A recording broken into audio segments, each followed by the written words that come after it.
কেমন আছো তোমরা? আশা করছি তোমরা ভালো আছো। আর রূপাস ওয়ার্ল্ডের নতুন ব্লগে তোমাদের সবাইকে ওয়েলকাম। তো কালকের ব্লগে দেখেছো যে মেলা গেছিলাম ঘুরতে, অনেক দেরি হয়েছে বাড়ি ফিরতে। প্রায় 11টা 10-এ বাড়ি ফিরেছি, বৃষ্টিও পড়ছিল তার মাঝে। আর আজকে সকাল থেকে কিন্তু খুব সুন্দর রোদ দিয়েছিল, তো ভাবতে পারিনি যে আজকে বৃষ্টি হবে। কিন্তু আবার দেখো মেঘের অবস্থা, দেখতে পাচ্ছ মেঘের অবস্থা। আর একটু আগে যদি আমি ব্লগটা শুরু করতাম তাহলে তোমাদেরকে দেখাতে পারতাম আমাদের ব্যালকনিতে যে গাছগুলো লাগিয়েছে রিওর জন্য, সেগুলো তো খুব সুন্দর ফুল ফুটছে, জবা ফুল, তারপর নয়নতারা, এগুলো খুব সুন্দর ফুটছে। তো মায়ের তো আজকে চলে যাওয়ার কথা ছিল, কিন্তু মাকে বললাম যে ইস্কনের আমাদের এখানে একটা রথ হয়, ওখানেও ছোটো ছোটো মেলা বসছে, ভোগ খাওয়ানো হচ্ছে, তো ওখানে যাব। তো মা তো ঘুরতে ভালোবাসে, ওই জন্য মাকে বললাম থেকে যাও আজকে দিনটা। তো মা আছে, আর মা এখন স্নান করতে। আর রিও যেহেতু বিকেলে যাবে, মানে কোনো জায়গায় বিকেলে যাওয়া থাকলে আমি দুপুরে চেষ্টা করি একটু ওকে পড়িয়ে নেওয়ার, কারণ ঘুরে এসে আর পড়া হয় না। তো এক্সাইটেডও কিন্তু লিখে নেয়, জানে যে ঘুরতে যেতে পাবো। এই দেখো লিখছে বসে বসে। আর আমার টেবিলের অবস্থা দেখো, মেলা থেকে জিনিসপত্র এনে সব ওখানে চাপিয়ে দিয়েছি। তো তোমাদেরকে সব ঘুরে ফিরে দেখাবো লাস্ট দিন যে কী কী কিনলাম মেলাতে। অলরেডি 2-3 মেলা গেছি। ওই মেলাটা মানে বড়ো মেলাটা, যেটা আমাদের এখানে মনে হয় দুর্গাপুরে সবথেকে বড়ো মেলা এটা, তো ওখানে গেছি। আর আর আজকে আকবরের যেটা ইস্কনের মেলা, ওটা যাবো বলছি। আর এই দেখো মা এই জিনিসগুলো কিনেছে, তো ভেবেছিলাম ভিডিও বানাবো, তো সারাদিনের পর আর ইচ্ছা করছে না বানাতে একটা ভিডিও। তো মা কিনে যাবে, তোমাদেরকে একটু একটু দেখাতে পারবো, সেগুলো পরে দেখাবো। আর যেগুলো মা ওইখানের জন্য কিনেছে সেগুলো তো মা নিয়ে চলে যাবে। মা এই বালিশের ঢাকা, মানে বালিশের ওয়ার্ড, তারপরে রুটি উল্টানো,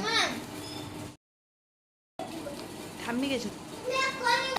তো মা এই দেখো এই জিনিসগুলো মা কিনেছে। তো মা বলছিল তুমি ভিডিও বানাবে তো বানাও, কিন্তু সময় হয়ে উঠলো না। দিয়ে চলে যাও। আর উঠলো না। মা অনেক কিছু কিনেছে, মা আমাকেও কিনে দিয়েছে, যেগুলো আমাকে কিনে দিয়েছে দেখাবো। আমিও মাকে কিছু জিনিস কিনে দিয়েছি, দাদার জন্য প্লেট। হ্যাঁ দাদা একটা দেখা চলে গেল।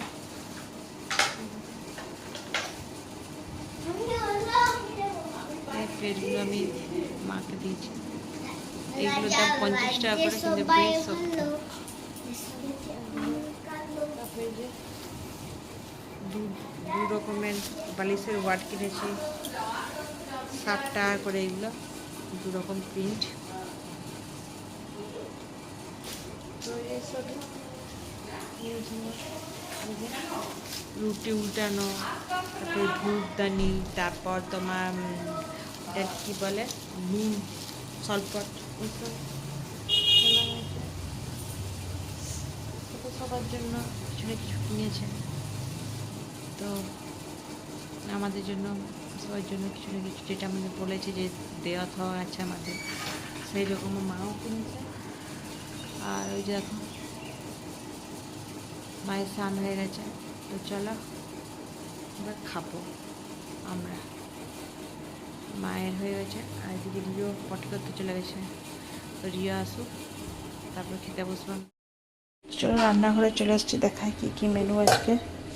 আজকে হচ্ছে আলু সেদ্ধ, মানে পটল আলু মাখা, লঙ্কা দিইনি, রিও খাবে। এটা হচ্ছে ডিমের ঝাল, আর আমার ডিমের অমলেট করব। আমি ঝালটা খুব একটা পছন্দ করি না, এটা মায়ের জন্য আছে শুধু। আর এখানে হচ্ছে সয়াবিনের ঝোল। তো আজকে বেশি কিছু রান্না করিনি, তার কারণ আজকে বাবা দাদাকেও ডিমের ঝাল আর এই সয়াবিনের তরকারি দিয়ে পাঠিয়েছি, ওরা একা বাবা কতটা করবে একসাথে, ওই জন্য। এই হচ্ছে আমাদের দুপুরের মেনু। তো চলো খেয়ে দিয়ে এবার একটু রেস্ট করবো। এখন বিকেল হয়ে গেছে, এক ঘুম দেওয়ার পর। আর ছেলের জন্য, শাশুড়ি মায়ের জন্য ম্যাগি বানাচ্ছি, বয়েল করে খাবে ওরা। আর একটু পরে নিরু এলে বেরোবো। তো ছেলেকে বারবার বলছি পড়তে বসতে, দেখি পড়তে বসে একটু। কারণ এই চক্করে পড়া হচ্ছে না, মানে কম হচ্ছে। স্কুল থেকে এসে একটু হচ্ছে লেখা, বাস তারপরে মেলা চলে যাচ্ছি, ঘুরতে চলে যাচ্ছি। তো ওই জন্য বললাম যে একটু পর আজকে একটু দেরি করেই যাব।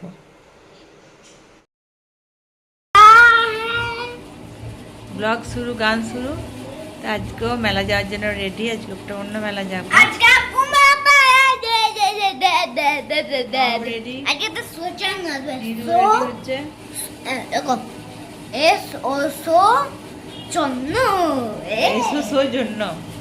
আজকে রিওর ফ্রেন্ডও যাবে বলেছে, মেলাটাতে দেখায় কিনা দেখি।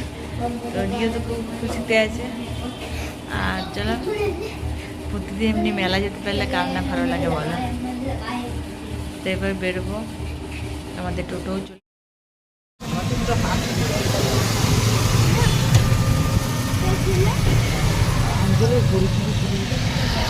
মেলার মধ্যে চলে এসেছি। তো এই মেলাটা যে হয় সেটা কিন্তু আমাদের জানা ছিল না। হ্যাঁ, এইখানে আসার পরই জানলাম। বড় মেলাটার কথা জানতাম, আর এসেওছি অনেক বছর, প্রায় প্রত্যেক বছরই এসেছি। কিন্তু এখানে যে এত সুন্দর একটা মেলা হয়, ইস্কনের যে মন্দির আছে এখানে দুর্গাপুরের, সেখানে রথ এখানে আসে, অনুষ্ঠান হয়, ভোগ খাওয়ানো হয়, আরতিটা নাকি খুব সুন্দর হয় শুনলাম। তো সেগুলো জানতাম না আগে।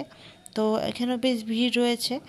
তো দেখো, আমি কপিরাইট ক্লেম হবে, মানে গান বাজছিল অনেক জায়গায়, অনুষ্ঠান হচ্ছিলো, ওই জন্যই ভয়েস ওভার দিচ্ছি। তো প্রথমে ভেবেছিলাম যে আমরা একটু ভোগ খেয়ে নেব, ভোগ খাওয়ার পর আরতি টারতি দেখবো, তারপর মেলা ঘুরবো। একটু দেরি করেই আরতি হয়, আর অনেকবারই বলছে আরতি হয়।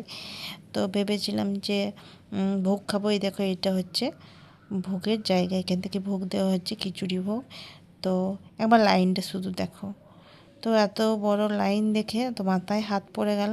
না, চলো মেলাটা ঘুরি, রথ দেখি, এইসব করার পর যদি সম্ভব হয় তখন ভোগ খাবো। আর তাছাড়া যদি কুপন কেটে ভোগের ব্যবস্থা থাকে সেটা খাবো। তো দেখা যাক কি হয়। আর এখানেও কিন্তু মেলা বসেছে, আর কি সুন্দর করেছে দেখো, ডেকোরেশনগুলো খুব ভালো লাগছে দেখতে।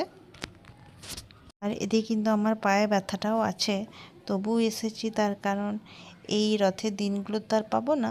উল্টো রথের পর তো এই মেলাটা শেষ হয়ে যাবে, ওই মেলাটা যদি বা থাকবে। আর দেখো কি সুন্দর ডেকোরেশন করেছে। এটার ভেতরে হচ্ছে তোমার জগন্নাথ, বলরাম, সুভদ্রা আছে, এবং সেখানেই আরতি হচ্ছে। আর এখানে রথটা যেভাবে মানে সাজানো হচ্ছে প্রতিদিন, সেটা খুব সুন্দর। আর দেখো, একদম পুরীর যেমন 3টে রথ থাকে, সেরকম 3টে রথ এখানে রয়েছে। তো সত্যি খুব ভালো লাগছে দেখতে। এবারে ভেতরে যাই, দেখি আরতি কি হচ্ছে।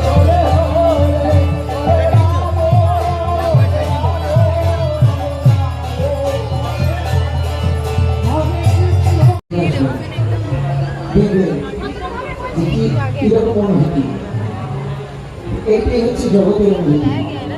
কৃষ্ণ বিহীন জগৎ হচ্ছে শুধু মন্দ কামনা।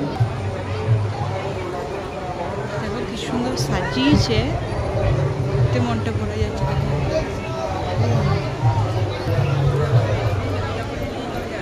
হরে কৃষ্ণ। পরবর্তী কীর্তন,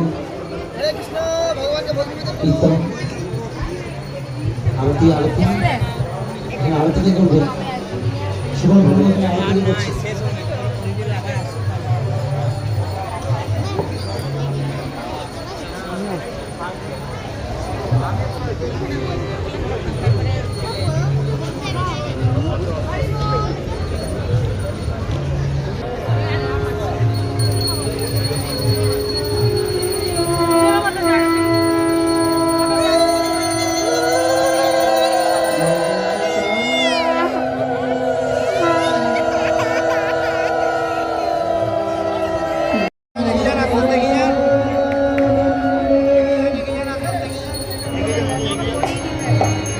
সাদয়িতা কি করছে?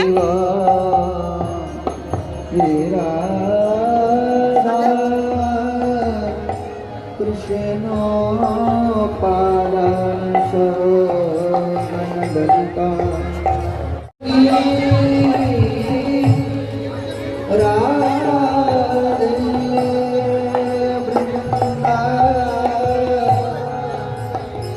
ভুবনেশ্বরী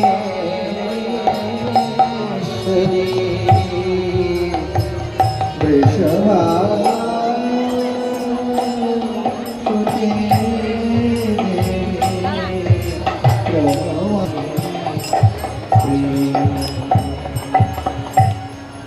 হরে কৃষ্ণ। শুধু সামান্য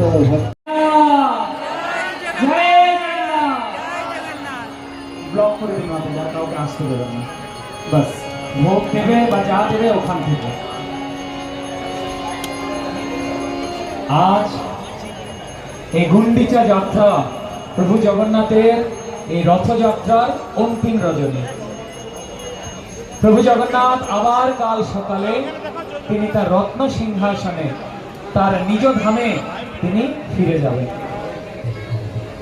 কোথায় ফিরে যাবেন? না যেখানে সারা বছর তিনি সেবা গ্রহণ করেন। এমন নয় যে তাকে বছরে একবার বের করে আনা হলো, ভক্তদের থেকে টাকা পয়সা রোজগার করে নেওয়া হলো, আবার বাক্স বন্ধ করে রাখা হলো।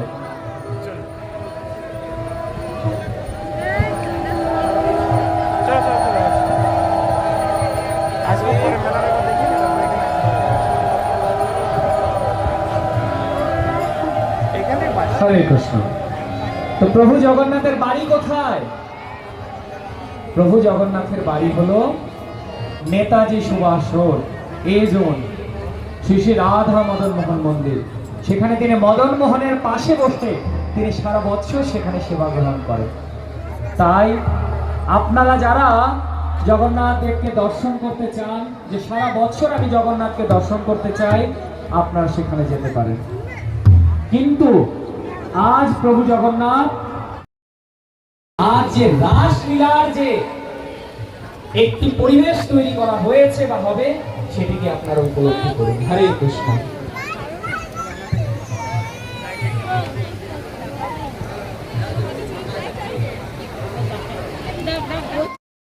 আর এখানে একটা সেলফি জোন করেছিল, যেখানে অনেক ফটো তুলেছি আমরা।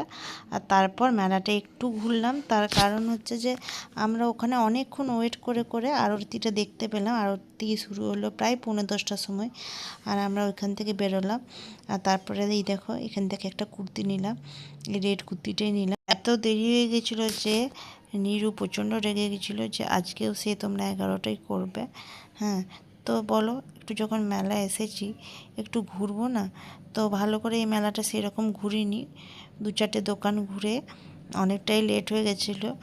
আর ওইদিকে কি খাবো সেটাও একটা চিন্তা ছিল, কেন ভোগের কাউন্টারে তো অল্পই ভোগ দিচ্ছিলো, সেটাও শেষ হয়ে গেছিলো। তো সেই নিয়েই চিন্তা করছিলাম আমরা, যে তার হয়তো অনেকটাই দেরি হয়ে গেছে, তাহলে খাবারের দোকানগুলো খোলা থাকবে কি না। তো সেসব কারণে এখানে কোনো খাবার ছিল না। তারপরে যাই হোক, আমরা অনেক কষ্টে এখানে কুপন পেলাম, কুপন কেটে এখানে খাবার খেলাম। তো এখানে বেশ ভালোই খাবার দিল আমাদেরকে, পোলাও, খিচুড়ি, তারপর ডাল, পায়েস, একটা সবজি, আলুর ধোকার ডালনা। তো এইসবই ছিল মেনুতে। ভোগ খেলাম। ব্লগটা বেশ অনেকটাই বড় হয়ে যাবে, ওই জন্য আমি আরতিটা কিন্তু দিইনি। আরতিটা আমি দেবো, তোমাদের নিশ্চয়ই ভালো লাগবে দেখতে।